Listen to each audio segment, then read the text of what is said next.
From Washington, D.C., this is Middle East Focus.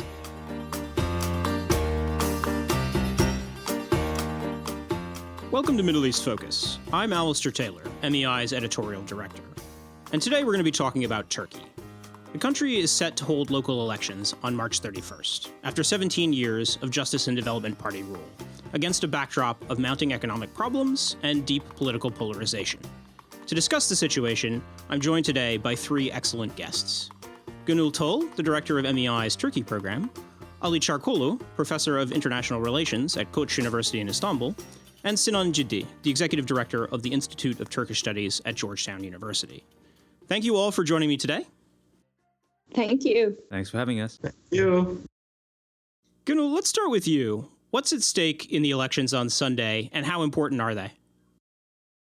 Well, local elections generally do not change the balance of power in the country. Voters elect mayors and local representatives, but these elections are critical, particularly the race in the three big cities, I think for two reasons. The first one is the elections are taking place in the context of mounting economic problems. Turkey has entered a recession, inflation and unemployment are high. And the three big cities I was talking about, Istanbul, Ankara, Izmir, are important in boosting the country's economy. Istanbul, for instance, is a city of 15 million people. It's a major hub for economic and financial activity.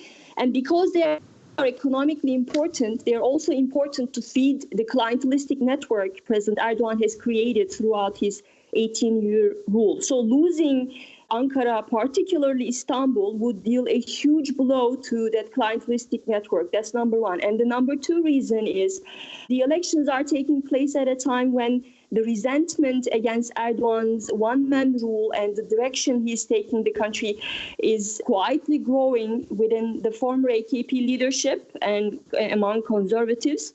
Every now and then we hear rumors of a new party in the making, led by former AKP bigwigs such as former President Abdullah Gül or former Prime Minister Davutoğlu.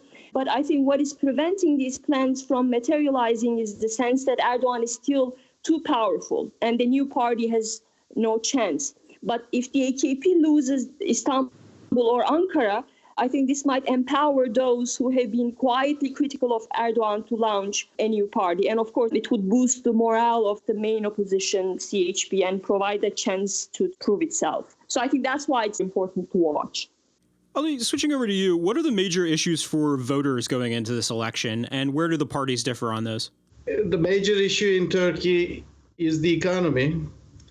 So much so that over the last almost a year, since August of 2018, not only the unemployment soared, but also the Turkish lira lost against all exchange rates. And recently, I've seen data that shows the subjective evaluations of individuals concerning the economy reaching serious uneasiness that is only comparable to 2008 and 2001. Obviously, it's not as serious as it used to be or it was in 2001 economic crisis, but it comes pretty close.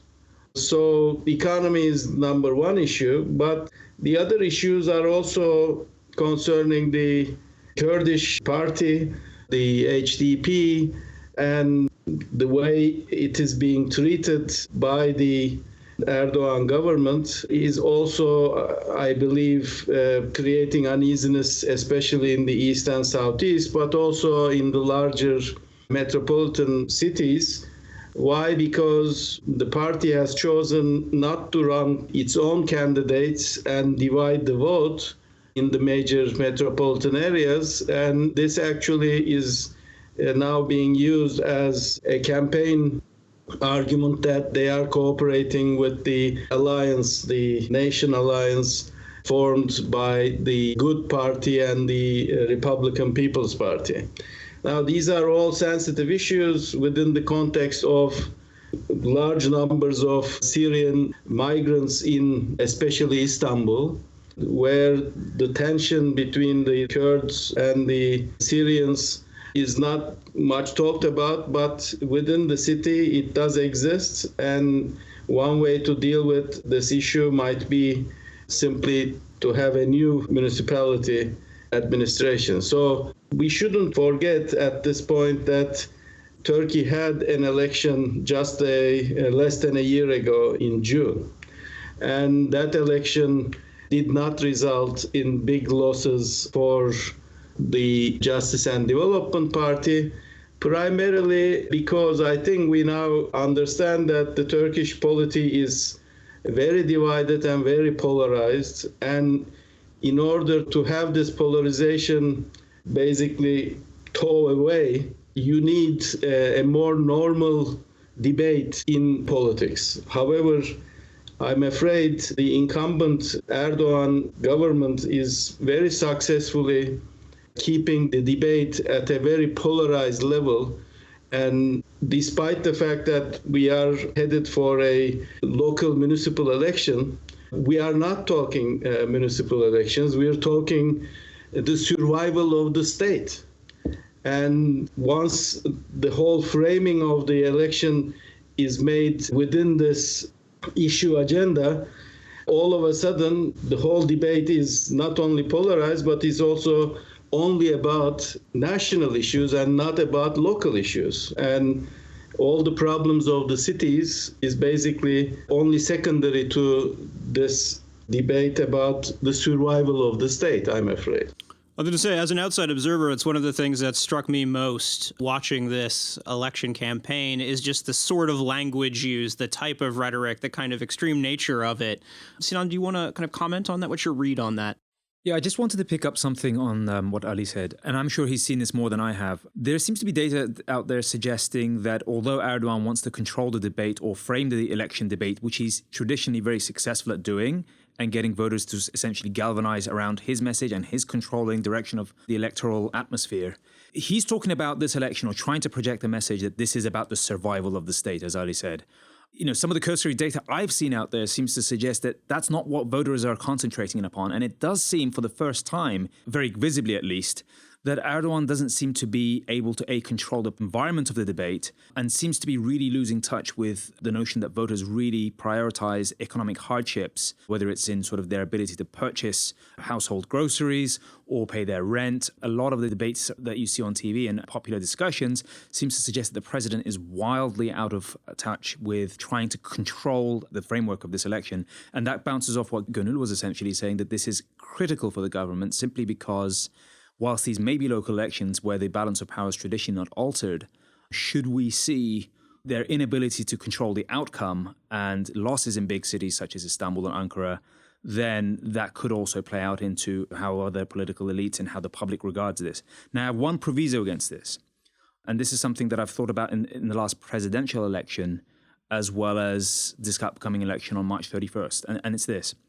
Let's assume, for the sake of example, that the AKP incurs heavy losses in Ankara and Istanbul, just two cities that come off the top of my head, and do actually end up on paper losing the election.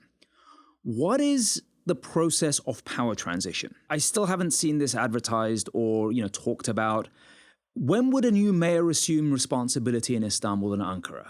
That hasn't happened. Since in Istanbul case, if I'm not mistaken, here in Ankara and Istanbul, correct me if I'm wrong, Ali, this hasn't happened since 1994 between the Welfare Party and Justice and Development Party. Predates 2002. Right, it predates it. So I do not for one countenance or believe that if they lose Istanbul and Ankara, you're going to see the mayors of Istanbul, the AKP mayors of Istanbul and Ankara saying, well, that was a really tough election. Congratulations, here are the keys to the cities. I just don't see this happening.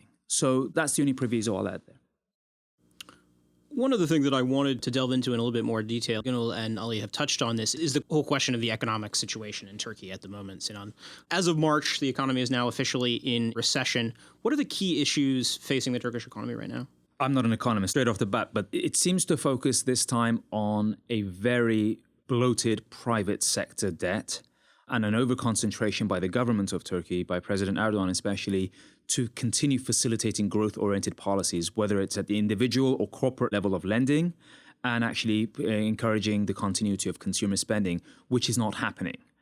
Added to that is the level of private debt as opposed to the 2001 crisis, which was a public sector debt.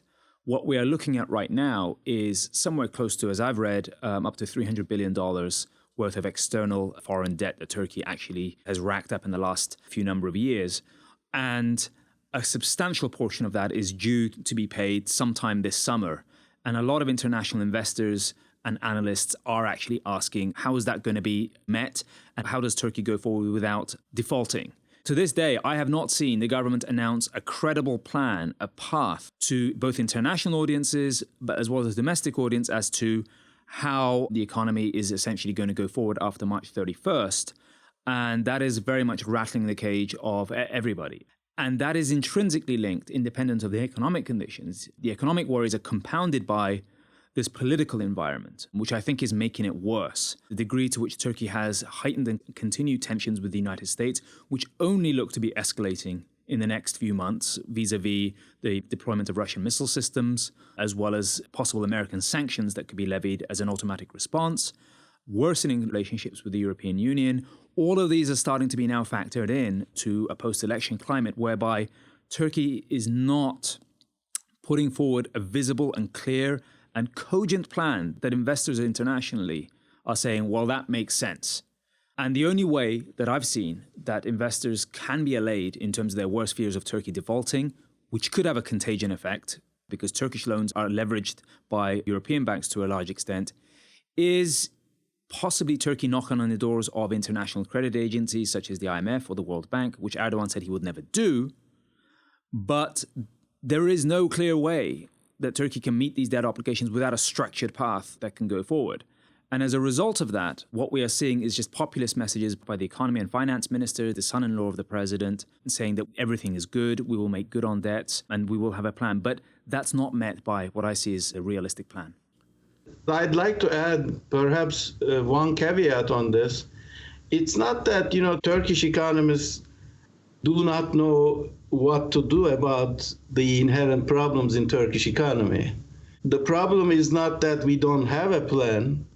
I believe the problem I keep hearing is that the plan and the executive office actually has divergent interests. That means all of the major decisions is actually under the control, direct control and intervention of the president himself. We know that the central bank decisions concerning the interest rates have long been interfered by the executive office, and many of the other minor executive decisions are strongly tied to the president's office. And that creates a governance problem. The moment when this whole debate about the presidential system started, the arguments by the proponents of the presidential system was primarily that the governance issues in Turkey will be resolved by a presidential system, but it looks like we're just entering a phase where Ankara is increasingly portraying a paralyzed state where no decision is being taken and all decisions are taken by a single office and individuals therein. And that creates a paralysis not only for the economy but for all branches of decision-making in Ankara. And that, I think, is inherently what is at stake. If this election is lost in any way, then due to the fact that the election is run on the basis of national issues rather than local issues, the argument that, well, we just lost the local election, so be it, you rule the municipalities, kind of an acceptance, will not be that easily forthcoming. Why? Because they ran the whole campaign on the basis of survival and national issues. Therefore, when they lose the election, it's as if they lost a referendum, basically. And that's going to create a whole different atmosphere, and it's going to even further deteriorate the decision-making capacity of the executive office in Ankara. That's the fear behind the prospects of this upcoming elections. Given the stakes that you've just laid out for us, Ali, I'd like to take a step back and ask about the conditions under which the elections will be held. Have there been any red flags so far on issues like where ballot boxes are located, or who is or isn't included on voting rolls, or, as we saw in 2018, the whole issue of the unstamped ballots? Well, that's no longer an issue because the new law allows that. So that's not being discussed much. I'm worried that the past administration principles of elections have completely been changed since 2018, earlier, a couple of months before the elections that these were changed. And the administration is no longer autonomously carried out by independent judges. That's the major problem in Turkish election administration. But the real test is always whether or not, or to what extent, the opposition challenges the election results. And in the past, perhaps we should say luckily, the opposition did not challenge the election results. There were some debates as to the health of the election counts and whether or not, statistically speaking, the election results were correct. But these are all academic discussions. The real political discussion ended when the opposition basically conceded that they lost the election. So if anything of that sort happens again, I think that issue will never come to the agenda. But if the opposition this time chooses not to concede, then that's a different story. But I don't see that happening at this point. The opposition basically calls for calm and repeatedly called its supporters to remain calm and at home, even if they won. And when they won, the celebrations should not be overstated. That's the underlying argument of the opposition at this point. So I'm not sure if they are getting ready to celebrate or win the elections, or they are just not comfortable with the prospects of winning the election. So we'll see what happens, basically. That's a big uncertainty at this point. Gonul, I wanted to move on to the topic of the key races in Istanbul and Ankara. And given what Ali was just talking about, I can't help but be reminded of what happened the last time that Mansur Yavaş ran in Ankara back in 2014, where he lost in kind of razor-thin margin amid kind of widespread concerns over irregularities. Where do you think he stands now this time around, and do you think there's a likelihood of a repeat? I think almost all polls show the opposition candidate Mansur Yavaş leading in Ankara. I haven't seen any single poll that shows otherwise. So I think he's a very well-known figure as opposed to the AKP candidate there. And he comes from a nationalist background, so it's likely that the AKP ally MHP, at least some MHP members might vote for him. He has a real shot at winning. The question here is, of course, Istanbul. Binali Yıldırım, a former prime minister, I think he might feel a little more comfortable compared to the AKP candidate in Istanbul. He's a well-known figure. He's a household name. He's, I think, somewhat well-liked. He's not a controversial figure. And he served as Minister of Transportation before, so he oversaw expansion in Turkey's infrastructure. So he's made a lot of friends. So in that sense, I think the race in Ankara is going to be tight, but I think in Istanbul, AKP might be a little more comfortable than it is in Ankara. I can say a few words about the polls that I've seen.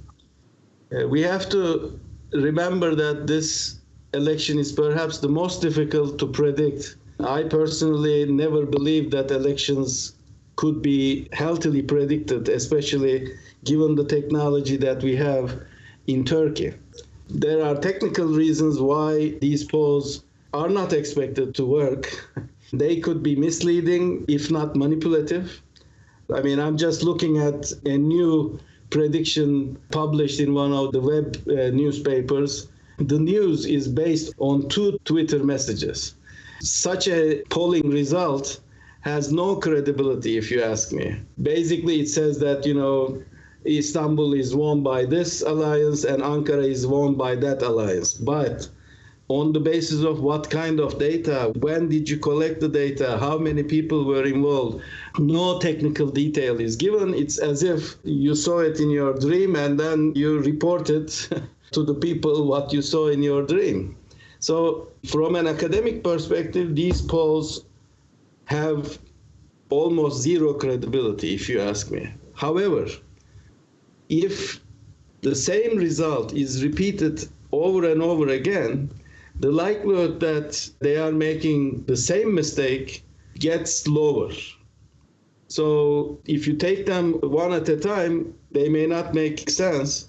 But if you see, as Gonul said, 24 polling results showing more or less the same results, then there is some trend that emerges from there.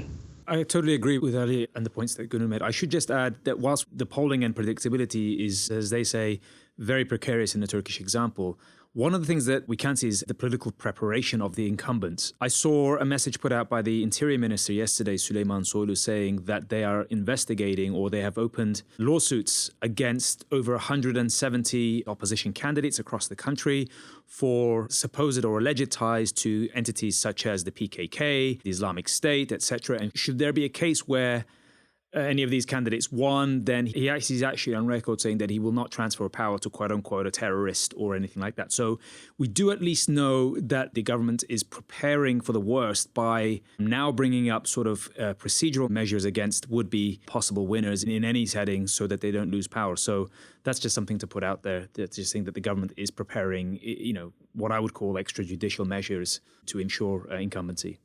So just to kind of conclude by playing out the two main scenarios here. Sinan, obviously you've spoken to what may happen if AKP loses control of some of the cities. What happens if AKP continues to hold Istanbul and Ankara? Where does the opposition go from there, and what's next? Well, that's the easy scenario. If they win Istanbul, even if they lose Ankara, since they don't even dream of winning Izmir, so that's not a big question. We will be looking at other smaller provinces. I mean, Bursa, Manisa, Adana, these are relatively small, but still significant, population-wise significant provinces. What's going to happen there is going to be important. I think then the government, after having won Istanbul, and most likely smaller Anatolian towns are relatively easier for them to win, will feel comfortable that their electoral legitimacy is regained. They never lost it since they won the June 2018 election, but they again survived, and they will feel that they have now a solid mandate to pursue their policy agenda. Then we'll have to wait what they prioritize to pursue in their agenda. Many things have been talked about, from Ayasofya to capital punishment. So I'm pretty sure these issues are not one of their priorities. But what's going to happen in the economy, what they can do, what they cannot do, will be the defining factor for the next couple of years, since they don't have to go to an election over the next 4 years. But there is also a possibility that many of the parliamentarians are also candidates in this local election. And if they win the mayor's position, they will have to resign from the parliament. And that's going to open up another possibility of filling their seats. So how many of these will we have in the parliament, and how many seats will be vacant due to their being elected to mayor's position is also another factor to keep in mind. If I may jump in here, the scenario in the case where the AKP wins the elections in major cities too, I think policy-wise we'll be seeing business as usual. We'll be seeing what we have been seeing in the last few years. What is an interesting question, and I don't know the answer to that, is at the societal level, as Ali said, there won't be elections in the next 4 years. Which mechanism will society use to express its frustration over the worsening economic condition? As we said at the beginning, Turkey has now entered a recession. So how will the voters express their frustration? I think it's the key. And second, I also want to say a few words on the first scenario where the AKP loses big cities. I've been seeing commentary that argues, this will have a major foreign policy impact. And I would like to disagree with that. I don't think the election results will have any major direct implications for Turkey's foreign policy. The assumption there is, okay, if AKP loses Istanbul and Ankara, Erdogan will break his alliance with the nationalist MHP, and he might turn to the Kurds, and this might in turn ease the tension with the United States and so on and so forth. I think the assumption here is that Erdogan is a nationalist because of the alliance with the MHP. I find that very problematic.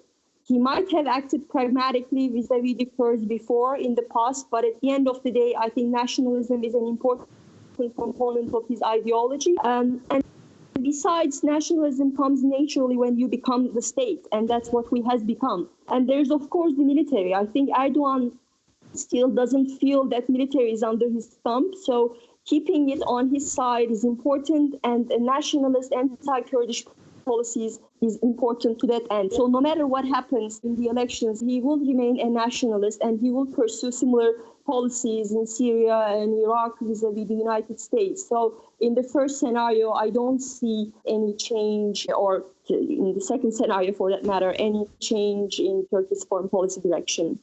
If as Ali calls it, the easier scenario happens and the AKP wins some of the major sort of cities that are important to them, then that's great for them. The question that I have is then, what is Turkey's grand narrative?